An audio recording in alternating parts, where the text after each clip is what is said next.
Hi, నా పేరు రియా. నాకు మా అమ్మ అంటే చాలా ఇష్టం. నాకు ఏ సమస్య వచ్చినా మా అమ్మతో చెప్పుకుంటాను.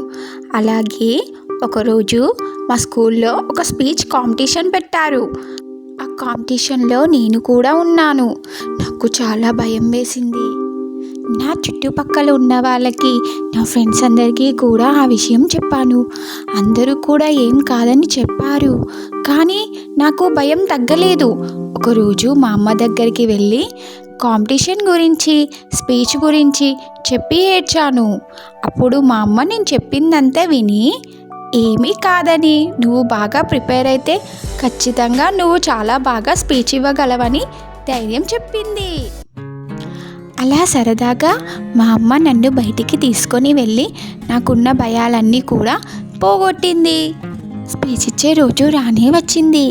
మొదట్లో కాస్త భయం వేసింది, కానీ మా అమ్మ మాటలు గుర్తుకు తెచ్చుకున్నాక ధైర్యం వచ్చింది.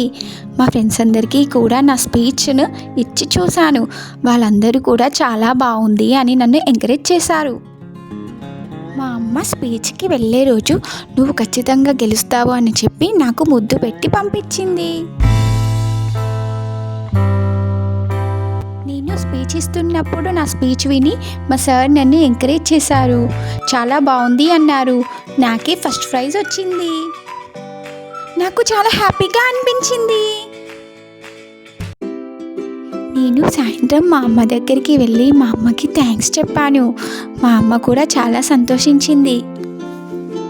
ఆ తర్వాత ఇయర్ కూడా మా స్కూల్లో చాలా కాంపిటీషన్స్ జరిగాయి. అప్పుడు కూడా నేనే స్పీచ్ ఇచ్చాను. అప్పుడు కూడా నాకే ఫస్ట్ ప్రైజ్ వచ్చింది. నాకు చాలా చాలా హ్యాపీగా అనిపించింది.